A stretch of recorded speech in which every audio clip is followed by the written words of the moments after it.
Hey folks, so welcome back to our channel. So today we have Chaitanya joining us. He has obviously numerous admits from various B schools in US. So let's jump on to Chaitanya and hear his story. So welcome Chaitanya. Uh, Thanks, Anurag.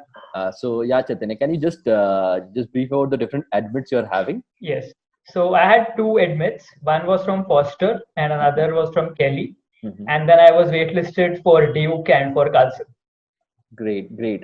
So finally, which one have you chosen like for going? So I have chosen Foster Okay. and yes, Any hoping specific to join this one. just one thing, Chaitanya, like before we jump to the other section, is that can you just give a brief description of the various scholarships you have received from these B schools?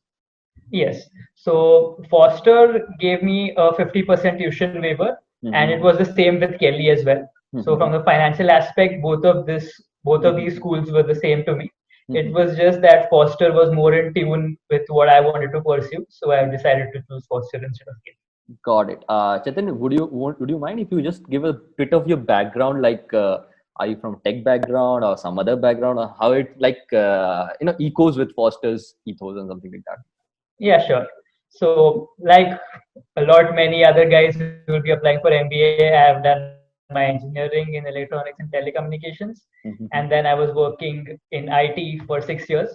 I was in Mm-hmm. software testing, and Mm-hmm. so in software testing, what happens is you are testing and coding stuff that Mm-hmm. is all that someone else has decided why they want to build it or how they Okay. want to build it, Ha ha and ha. you already get that part ready. So my motivation was I wanted to shift a little bit earlier into the whole framework of how softwares are developed, and for that I wanted to move into product management. And so it was going to be in tech because I have a tech background and I like working in tech. So with that said, it and then so that's why I decided to do an MBA because I wanted to move into product management. And then it made sense to go for USB school because they are the best in the world. Yeah, Chaitanya, I got it. I got it. And seeing Foster, obviously, you have like Microsoft and Amazon sitting in your backyard. So, Yeah, so exactly. obviously, That never hurts. I hope you get to a get good product management role whenever you get to. So now moving on to the second part, Chaitanya, like while you're actually getting there are various components that are actually required to be a part of this that forms your application basically. One of them is obviously Yeah. a GMAT or a GRE score. Yes. So if you like highlighting what was your GMAT or a GRE score and how did you approach that preparation? So my GRE preparation was not very good, and I gave my GMAT like 4 years back. I'd given it in August of 2016, Okay. and at that time I studied for like 2 months, and for studying for GMAT I used the official guides and the websites, Mm-hmm. and this was the mock exams on the official website. This was all the content that I used. And for like 2 months it was 1 or 2 hours on weekdays because obviously working full time, so it's difficult to make time for it. Mm-hmm. And on weekends it used to be 3 to 4 hours. Mm-hmm. And I was actually planning to postpone my GMAT because I didn't think I was prepared well enough. Mm-hmm. But turns out you cannot postpone your GMAT less than 1 month before the exam date, or if you are within 1 month of the exam date, you cannot postpone it. So I did not know that as well. Ha ha ha. So I didn't have a choice. I'm like, yes, I have to give it. But I think somehow I got lucky and I managed to get a 730 on the GMAT, even though I didn't think I was that well prepared. Mm-hmm. And compared with a lot of IT people, my for verbal and quant, my distribution was kind of reverse. I did very well in verbal, but in quant it was not so good. So yeah, that was about That's my something GMAT very experience. surprising, Chaitanya. I'll actually like to know your story more in that because I always struggle on the verbal part, at least. So yeah, Yeah. so that's something encouraging, Chaitanya. And now moving, so you applied with the same score which you had like 4 years back, is what you're stating. Yes. All right. Actually, this next year is obviously your last year, then your GPAT score expires. So, Yes. so I get it. So yeah, got it. So now post the GMAT, you also have to web your story about. You have to basically articulate in a manner so that adcoms get to realize like why do you want to pursue MBA and what actually makes you good fit for the college. So what? How did Yeah. you create your story around this? Yes. So the first, I think I became very complacent after getting a 730, and so I didn't really put much effort into the application in my first year. I remember my ISB application. If I saw that right now, I would be embarrassed by it because it was really a shoddy job that I had done that time, and I'm not surprised that I didn't get selected that time as well. Then I took a break for 1 year. I'm like I was getting to go to one side from my job, so I was happy over there. And then next year I applied to a couple of colleges, again didn't get in because I had not applied, I had not put in enough effort. So finally, then when it was last year, you realize that now you're getting to the end of your GPAT. So if you want to make use of that score, you better get to work. And so then that's why I finally took it really seriously last time. And you have to put in, applications are a lot of work. I'm sure you know as well with your experience, but it require a lot of work to build your story, like you said. And it was only last year that I took it really seriously, and I was able to get the admits that I got. Mm-hmm. So now coming to the story part of it, so it, yeah, you're right. It has to be a complete story of how you, why you want to do what you want to do. And the way, a simple way to look at it is, you want C. Currently you have A. So how do you get the B so that A plus B will give you C? And that B is your entire goals of what you want to achieve. So your B school, your career, your everything else that you want, that you need, so that you are able to achieve your end goal. So one very important thing for all prospective applicants would be to start with your end goal in mind, and then go backwards and figure out which college to apply to.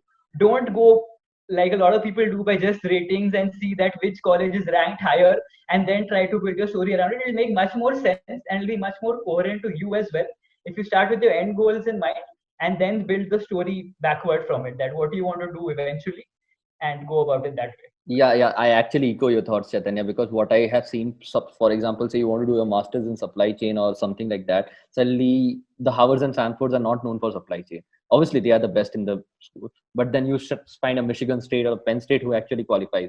Similarly, a Tech B school, a CMU Tepper or a Foster is basically something actually qualifies, good Tech B school.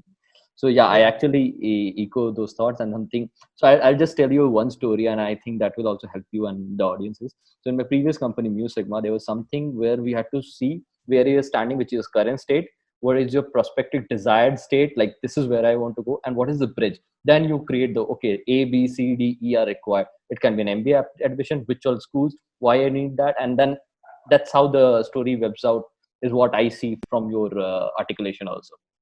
Yeah, exactly. Yeah. So yeah, got it. So more on the story part. Now the last bit, which is kind of the nail in the coffin, is that the interview forms a very important part of your application, because that's when the adcoms actually meet you, get to know you better, and all those things. So how do you handle the interview? First, the pressure of actually applying, getting in such great interview calls. Secondly, what needs to be done in terms of prep you would suggest people to do so that it helps them crack those? Yeah, I think a couple of things come into picture here. One is how authentic your application is, because when something comes from the heart, it is very easy to represent the same while you're talking in person. If you have not, if you're trying to tell stuff to the adcom that you think they want to hear, it will be very difficult to convey it with the same passion during the interview. And second point is obviously your communication skills. And in India, we generally tend to struggle with that because English is not our first language. We are much more used to talking in Hindi or whatever regional language we speak in.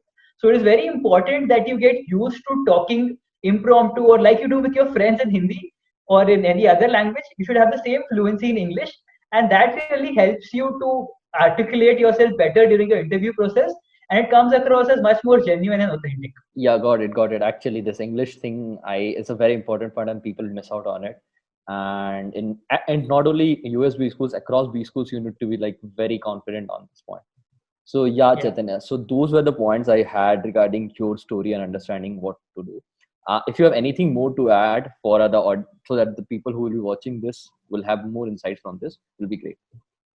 Yeah, okay. So just one thing I would like to add is, while choosing your school, it is very important to figure out the pros and cons of any of the top 10 schools as well, or even the Harvards and Stanfords of the world for that matter.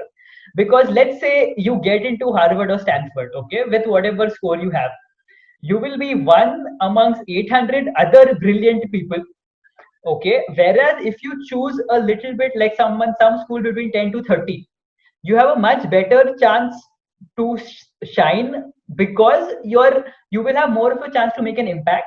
And obviously the better your profile is than the average person who's applying to that school, the more your chances of getting a scholarship. So it's not like India where you can just simply top cat and get into the best IIM possible. There are a lot of other factors which come into play, and you have to take all of those into account. before you apply to any B school you want. Yeah, I completely echo that again, Chaitanya. Just a one point addition to whatever you stated. Even the US B school recruiting is very different from an Indian B school recruiting. People start confusing that you get it to the best B schools, you are through to the best companies. Obviously, the probability increases, and I completely know that. But still, you have to put that effort from your side to actually get into maybe a Microsoft and Amazons of the world. Yeah, exactly. And it's completely different to India. So just remember that getting into a B school is great, but that's where your struggle is starting. I mean, it's just one phase of the struggle is over. Your second phase is just going to start. I mean, in the current situation, simply getting to US has been a huge struggle, which we are still facing, me and my batch. So once you get there, then your next level of next phase of struggle starts with getting a good job and whatever you want to achieve, whatever your goals are. So yes, absolutely, it's completely different from the Indian college education scene. And this present situation of some people from your batch are your juniors also now. Yes, that will also happen. So yeah, thanks Chaitanya for giving time to us, and all the best for firstly reaching to B school as soon as you can, because that, like you stated, is itself not something that you expected to be. And secondly, obviously getting into a very good project management role, maybe a couple of years down the line. Thank you so much, Anurag. It was a pleasure talking to you. And it's a great initiative, by the way. I'm sure it will help a lot of people. Thank Yeah, you. thanks. Great show. Bye, Chaitanya. Yeah. Thanks for watching the video, and do subscribe to our channel for more videos like this.